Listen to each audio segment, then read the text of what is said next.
sobrang dali lang naman yon. Tapos guys, critical thinking. Dito na rin guys, yung mga sinasabi ko nga sa inyo na kung ano yung ipapasok nyo sa resume ninyo. So, may question tayo from Abigail. Paano po yung years gap po? Let's say ilang years from the industry. Okay lang po ba may gap? Okay lang yun guys. Kasi nga, i-highlight nyo naman yung experience ninyo eh. Kung ano lang yung ina-applyan nyo, yun lang yung ilagay ninyo. Hindi naman yan pupunta na, guys, ito ha, sabihin ko sa inyo, yung mga nagtitingin ng mga gap sa mga sa mga resume, yung mga Filipino talent acquisition lang yon. Yung may mga Filipino HR. Sila, yung mga Pinoy lang naman ang mahilig magganyan eh, magtitingin ng mga emote ng mga empleyado eh. Ginagawa kasi nilang call center yung VA. Sila lang yung mga maaarte na may mga year gap, i-explain mo kung anong ginawa mo.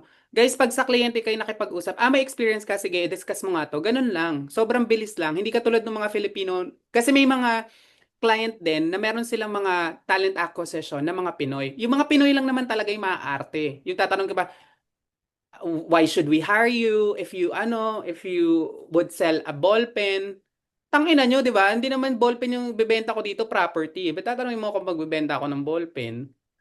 Gets ba, guys? So, hindi naman kayo tatanungin dun sa mga year gap ninyo. So, attention to detail. Ito, guys, very important, ah. Lagi, kapag ka nag-a-apply kayo, guys, dito sa apply pa lang to, apply na portion. Guys, lagi nyong i-double check. Tapos, ang gawin ninyo, kunyari sa onlinejobs.ph, sa Upwork, pag nakita ninyo yung name ng company, o kaya may email address, tapos nakita nyo yung name nila doon, guys, ilagay nyo yun sa ano nyo, sa recording nyo, or doon sa ano nyo, cover letter. Kunyari nakita ko, ang nag-aano si Annalie. Hi Annalie, ginaganon ko talaga para makita nila na talagang nag-a-apply ka. Where comes the attention to detail? Kunyari sinend ko yung application ko na yung kay Annalie. Guys, hindi nyo lang ika-copy paste yun tapos isi-send nyo ulit sa iba. Syempre guys, always double check bago kayo mag-send ng mga emails ng mga applications ninyo. So reliability guys. Yung reliability, sobra tong yung mga hindi uma-absent, hindi mga nalilate. Guys, very particular din ang mga client pagdating sa inyong reliability. Kasi nga guys, bakit ba kayo hinire? 'Di ba? Kung absent lang din naman kayo, kung ang dami nyo palang mga bakasyon, edi sana nagbakasyon na muna kayo bago kayo nagtrabaho, 'di ba? So ako guys, pumapasok ako, alam to nung nakasit in sa atin na coach, pumapasok ako ng 7 days a week dito sa client na pinagtrabahuhan namin. I'm working 8 hours Monday through Friday, tapos Saturday and Sunday 4 hours. So, yon. And then, ito yung mga sample emails lang na, kunyari, ito yung mga parang end of day. Kunyari, nakakuha na kayo ng client, ganyan. So, ako, ang lagi kong ginagawa, nagsisend talaga ako ng end of day. Nililista ko kung ano yung mga na-accomplish ko for the day. Kunyari, pinag-Facebook na ako, pinag-Google Ads na ako. Nilalagay ko doon kung ano yung result. Kung ano yung nakuha natin dito, kung ano yung nakuha natin. Kasi mas magandang updated sila. Hindi na nila kailangang hingin sa'yo na, send ka naman sa akin ng end of date, ganun. Magkusa na kayo, guys. Hindi naman pagiging bida-bida yun. Para lang malaman nila na may ginagawa ka for that day. Especially, kapag wala kayong, pag wala kayong timer. Guys, swerte kayo pag wala kayong timer. Kasi sa mga starting na, ay, bakit nagganto siya? Mag-i-end na ba? Meron tayong 10 minutes. So, send na lang ulit ako ng invite. So, guys, wala, nagulo na ako. So, guys, magkusa na lang kayo na mag-send kayo ng end of day. Kasi, guys, sa VA nga, kailangan patunayan nyo sa kanila na dapat nandito ako. Out na kami nag-schedule pa na show eh. Dapat nandito ako. Dapat, ito yung mga ginagawa ko. Ipamukha nyo sa kanila. So, for the skills naman, professional summary, result-driven executive assistant with strong organization skills and communication skills.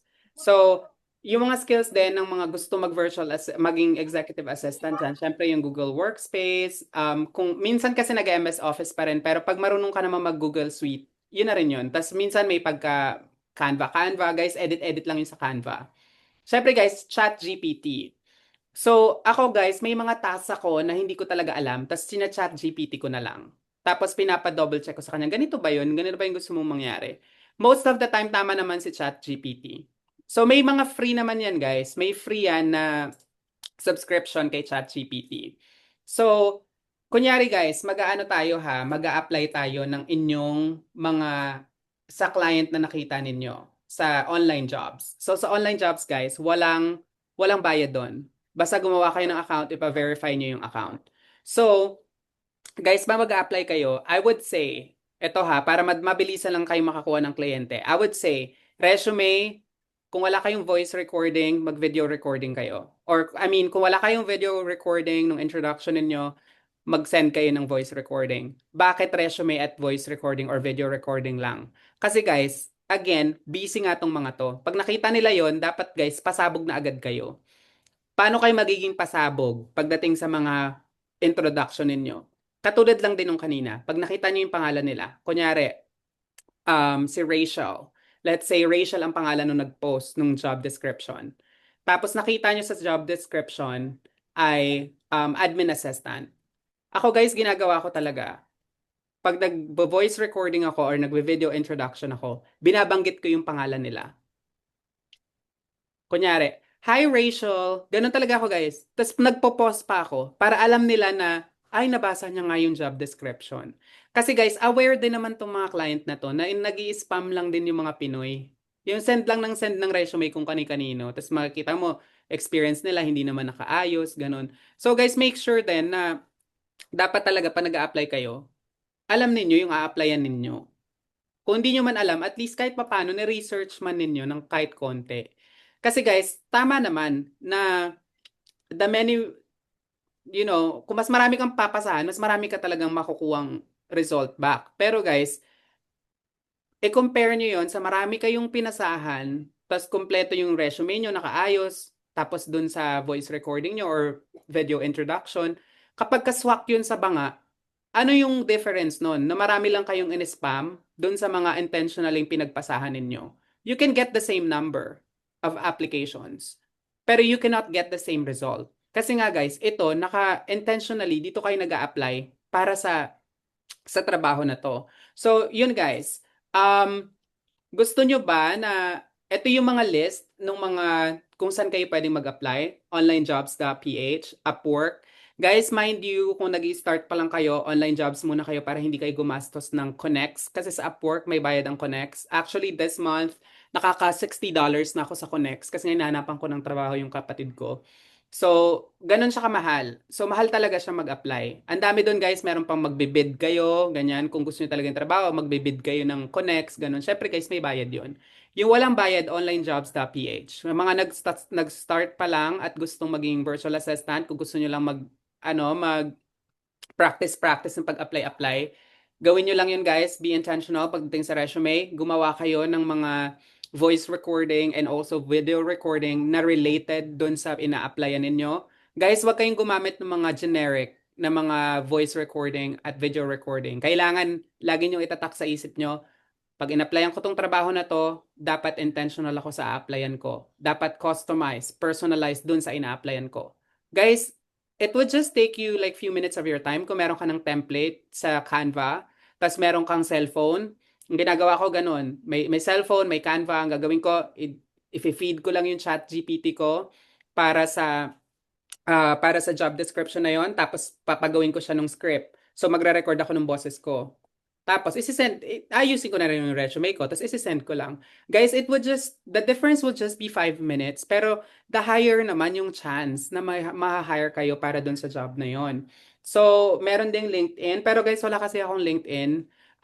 Most likely ang LinkedIn kasi, makikipag-usap ka talaga dun sa mga directors, yung mga CEO ng company, dun ka magsisend para rekta mo silang makakausap.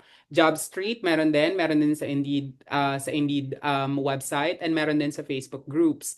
Pero guys, mind you, marami ding mga scam. Especially, ako talaga nakikita ko mga scam pag hindi, kunyari US ako nag-a-apply, 'di ba? Nakikita ko yung mga nang i-scam talaga, yung mga phone number nila hindi coming from US. Tapos, parang medyo sketchy yung mga binibigay nila. Guys, ito sa virtual assistant, hindi nyo kailangang gumastos ng pera para magkaroon kayo ng trabaho. Unless mag-a-apply kayo sa Upwork. Kasi may bayad yung connects doon. Pero guys, kunyari yung client ninyo, sinabi na, Oh, para makuha mo yung sahod mo, kailangan mag-deposit ka sa PayPal ko ng $100. Guys, katangahan yun. Kung magbibigay ka ng $100 para makuha nyo yung ano, sahod ninyo, scam yun. Meron din mga hindi nababayaran. Yes, virtue desk, okay din yun. Meron din mga hindi nababayaran na ano, na mga virtual assistant. So guys, ako kasi nung nag-start talaga ako, hindi ko kasi ano eh, siguro swerte lang ako na hindi ako na-scam. Kasi nga, finifilter ko rin naman yung mga ina-applyan ko. Mini-make sure ko na legit sila, ganyan. Pero guys, may kaba. Bago, alam mo yung, kunyari, weekly yung sahod nyo. Pinaka-safe dyan guys, mag-weekly kayo ng sahod. Para kahit papano, kung 1 week man kayo hindi mabayaran, at least hindi ganun kasakit. Kesa yung mga 15, 30th or every 2 weeks. Kasi masakit na yon kung every 2 weeks, tas $5 ka, magkano yung 20 plus, di ba? So medyo masakit na yon. So gawin ninyo, weekly na lang. So guys, actually itong mga ano na to, mga eksena nitong slide ko, para guide lang naman to. Pero ang gusto ko talaga ituro din sa inyo, kunyari mag-a-apply tayo ng online jobs. Gusto nyo ba na live tayo mag-apply ngayon? Oh, wag nang ituloy itong training na to. Patayin ko na tong Zoom. Tsari. Yes po. So guys, eto, mag-a-apply tayo ngayon sa... Guys, ito ha, 2 minutes na lang yung time natin. I-resend ko yung link sa inyo dun sa mga naka-join na. Abang na lang kayo ng link. After nito, pag namatayan, isi-send ko ulit yung link. Sorry guys, wala pala akong premium ng ano. Ibang email pala tong gamit ko. So guys, pag mag-a-apply kayo ng job sa onlinejobs.ph, ito kasi talaga yung recommended guys. So ang gawin ninyo, hindi siya nagla-login dito. Let me just change. Okay, pagbalik natin guys, sisend ulit ako ng link doon sa mga emails na sinendan ko ngayon. Magre-reply na lang ako doon sa email thread. Kunin nyo yung link para maka-join kayo nung another session. Okay? So, patayin We ko na can muna to. use, sorry po, we can use the same link po na sinend nyo. Magjo-join lang ulit. Magre-refresh lang yon. Opo. Okay, sige. Thank you, Alex. So, join na lang ulit kayo doon, guys. Yung mga gusto pang makinig, pero yung mga ayaw nang makinig, go na.